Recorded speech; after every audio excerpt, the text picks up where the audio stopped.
Hey fishing brothers and sisters, Zach Draskovic here, coming at you with another subscriber request video today. I had a request to do a lake breakdown of a lake down in Florida.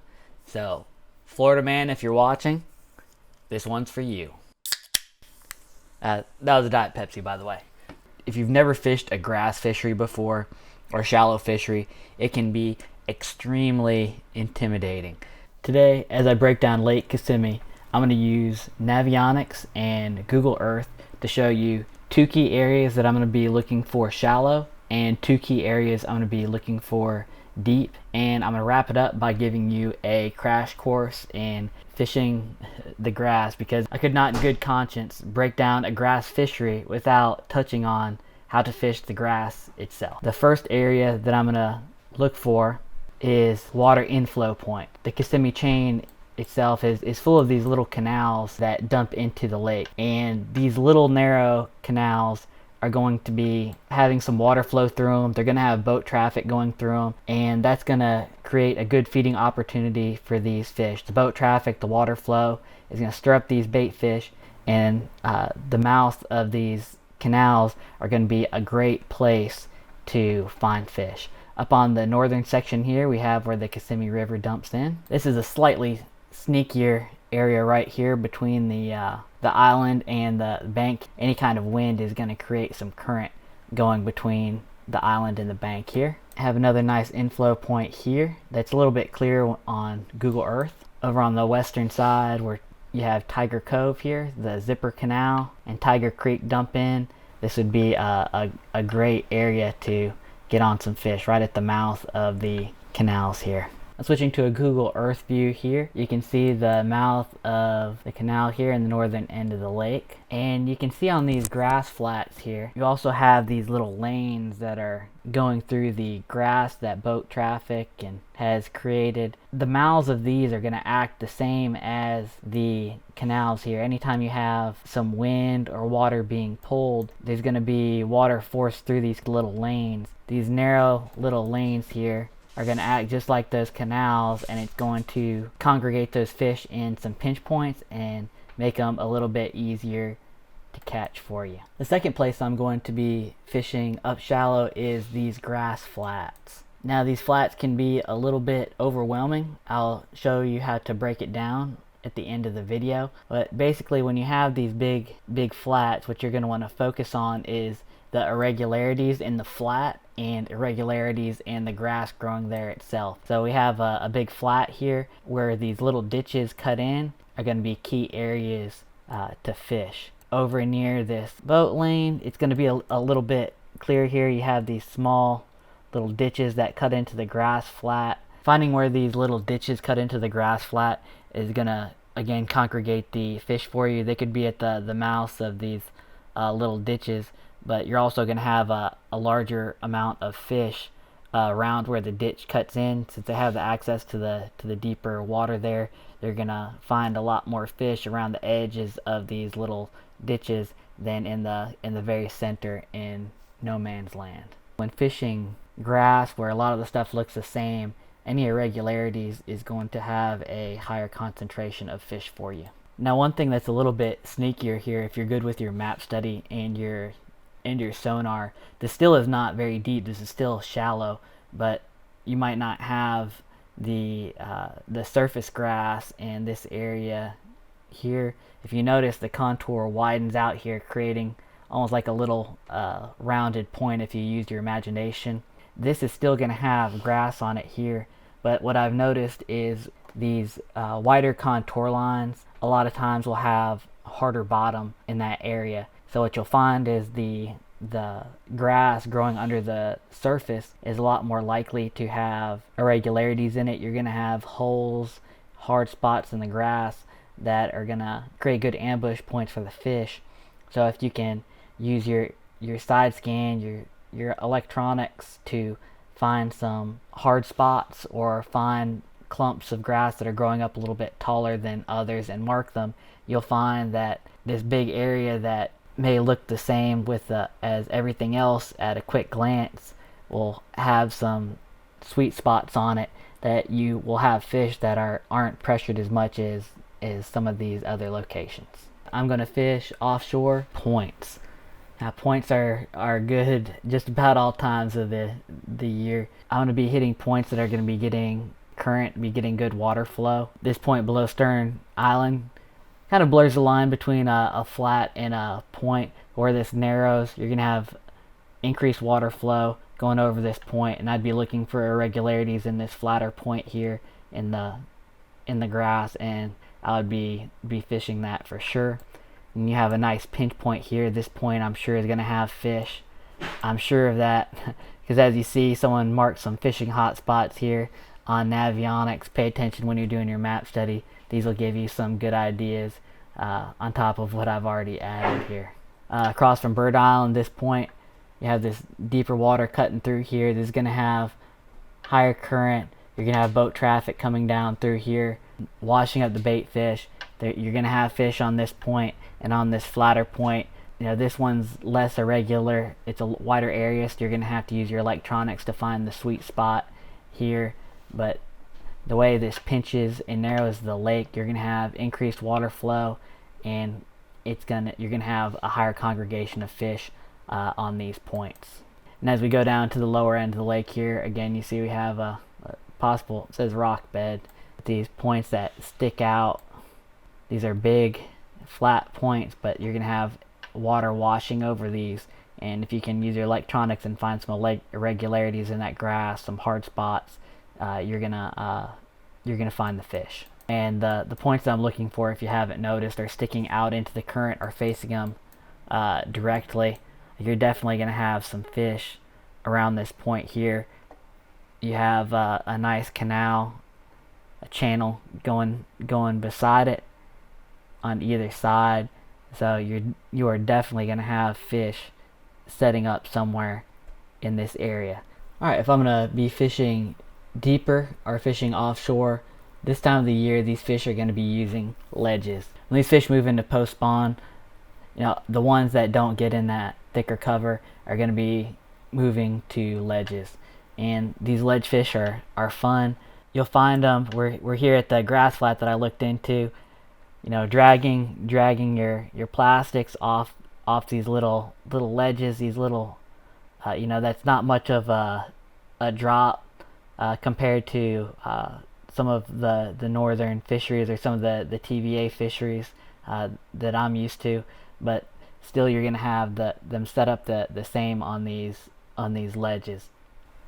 Here's a good example of a ledge that I would fish.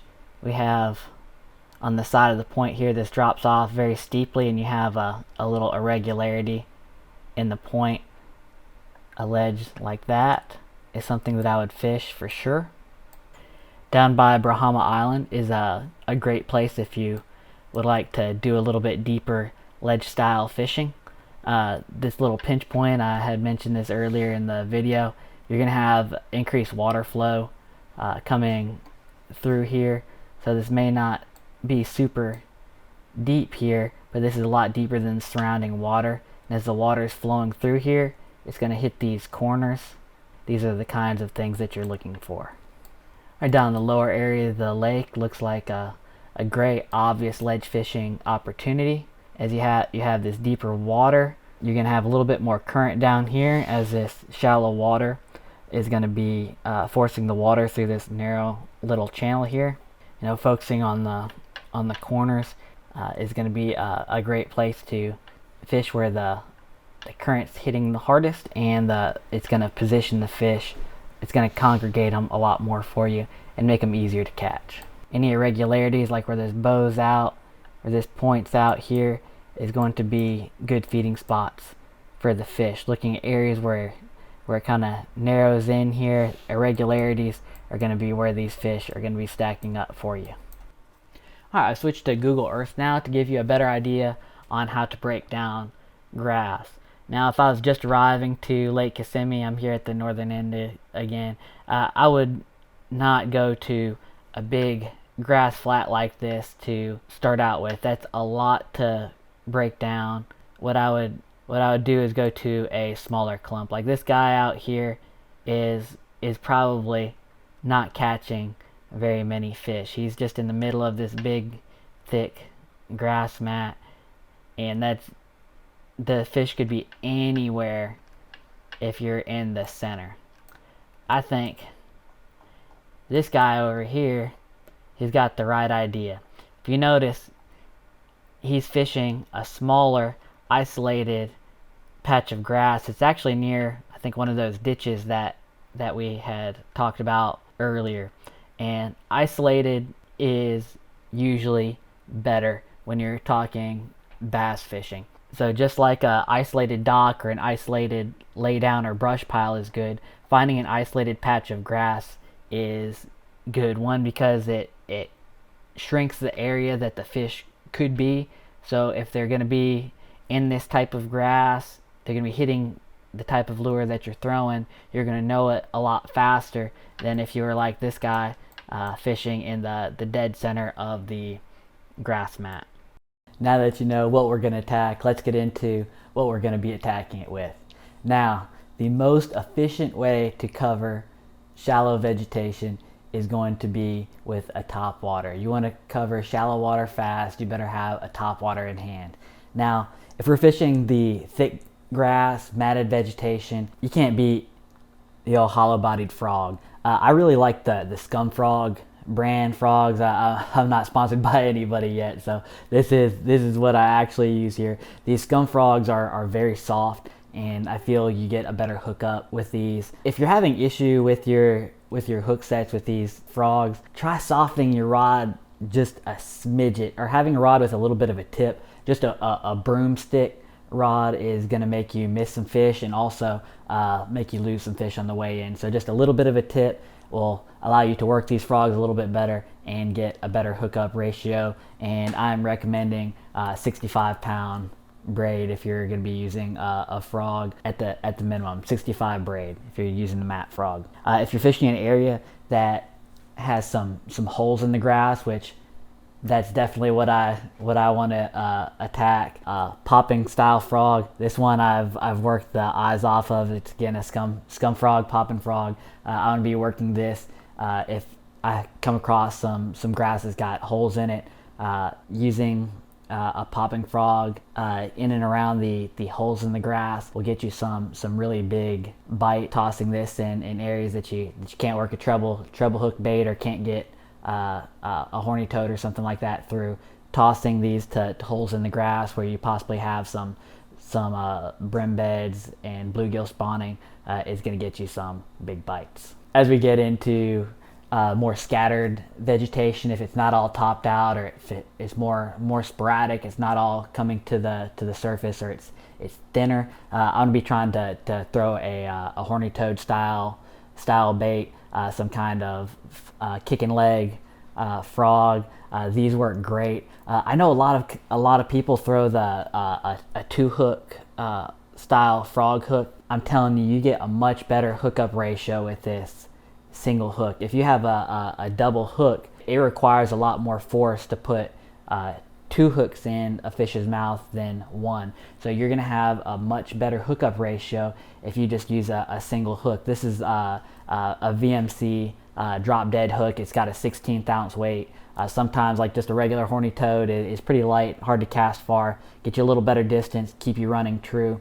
And these single hooks are going to give you much better hook penetration. So if you've had any trouble with horny toads in the past, try going to a single hook, and I guarantee you're going to be catching a lot more of those fish that hit. You know, if you don't like horny toads, you could also replace this with a swim bait, but I'm very fond of these. All right, the next bait I'm going to be throwing, if we don't have any grass fully coming to the surface, my favorite bait to cover some water with is going to be some kind of walking topwater bait. This is a Vixen here, one of my favorite topwater spook style baits. But whatever your favorite spook style bait is, I like ones with 3 hooks on there, like this Vixen. You know, you can cover a lot of water and get some big bites covering that submerged vegetation with a spook.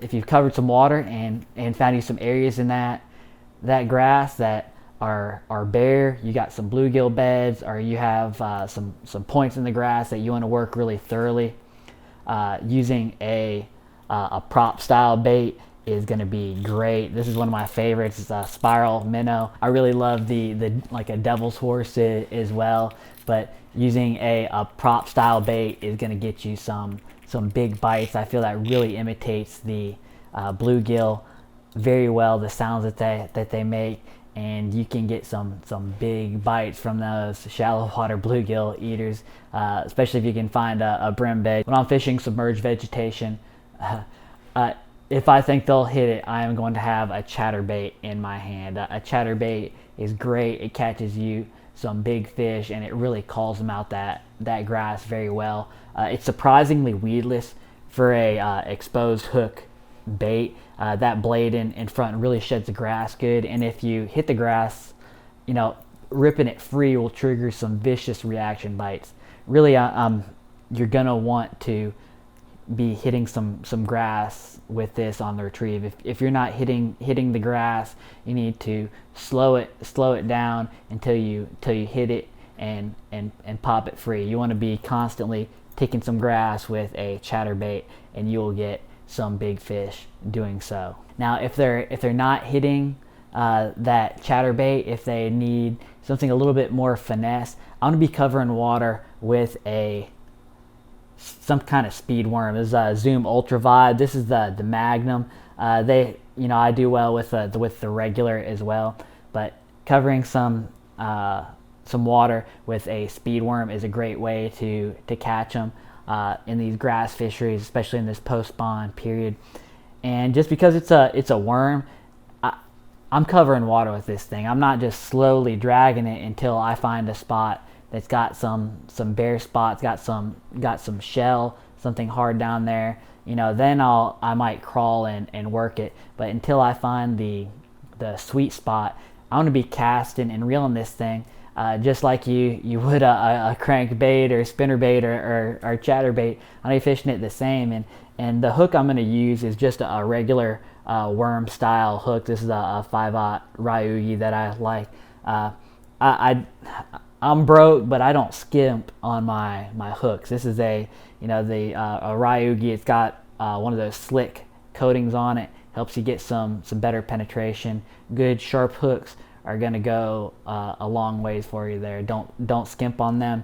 And I would not advise EWG style hooks with a worm. Some thick plastics you may have to do EWG. But for fishing a worm like this Ultra Vibe here, I'm going to be using just a plain Ryugi hook, and I'm going to have that on a Texas rig. Depending on how deep I'm fishing and how fast I want to work it will depend on what weight. If I'm fishing real shallow and swimming it up and over maybe some scattered grass, I'll use as light as an 1/8 of an ounce. And if I'm wanting to fish a little bit deeper, work that a little bit faster, go up to a 1/4 plus, just depending on what depths I want to get it down to. And I like just a plain Texas rig. I won't have the weight pegged most of the time. When I go up and over some clumps, I want that thing to be able to fall and flutter. I love free rigging these things as well, but just a plain unpegged Texas rig will catch you plenty of fish. I'm going to fish these as well on those ledges that I talked about. Pulling this worm down the ledge, especially the Magnum, will get you some big fish. A lot of these big fish are a little bit lazy in the post spawn, and that a big worm makes a nice easy meal for them. So dragging this Texas rig down some of those ledges is going to get you some fish. My last method of attack in these grass fisheries is going to be flipping and punching. And when I am flipping, I am always going to be using I'm going to take this bait off here, a straight shank hook like this, straight shank flipping hook. I will be using this, and I will be snelling it using a snell knot. I felt has really increased my hookup percentage when I'm flipping and punching. And when you're flipping and punching, use the lightest weight that you can get away with, because after you hook the fish, you may need a like I got a 2 ounce weight here. You know, you may need a big weight to get through some of these thick grass mats, but if you can get away with a lighter weight, that's gonna help you out for getting the fish back to the boat. Because after you hook a fish on one of these flipping rigs, this weight becomes a lure knocker. If anytime you put a little bit of slack in the line, that weight's gonna hit the hook and jam it out of the fish's mouth. So just like with the frog, you know, having just a little bit of tip with these flipping rods is going to help you keep tension in that line and keep that weight from slamming back into the hook and unhooking that 10-pounder you just hooked in the grass mat.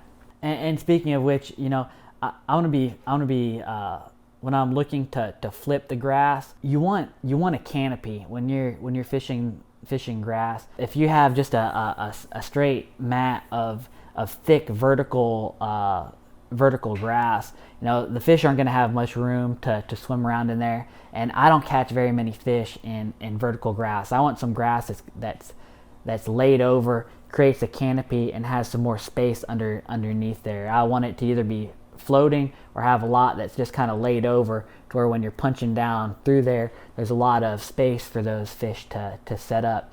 Because when the grass grows up and folds over like that, it creates some good shade for those fish, and a good ambush point. They have the surface of that grass to trap bait against, trap those bluegill against, and shiners and different things that live in the grass. You're going to want to look for isolated, and you're going to want to look for horizontal. Horizontal is better than vertical. Now if I have some vertical grass that's isolated, you know, going around fishing the edges, great. If you have the vertical grass and it's isolated, there could definitely be some fish around it. I'm gonna, you know, pick up some of my other lures to, you know, pick up the chatterbait or the different frogs and fish around it.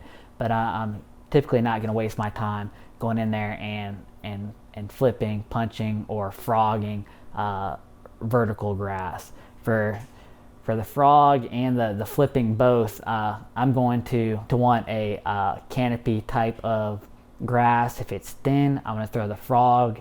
If it's thick, I'm going to be flipping it.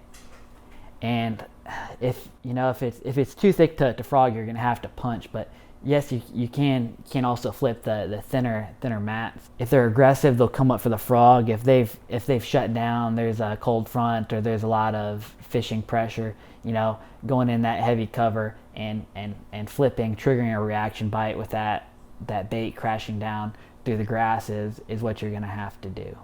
I hope I've helped make fishing a grass lake a little bit less intimidating for you.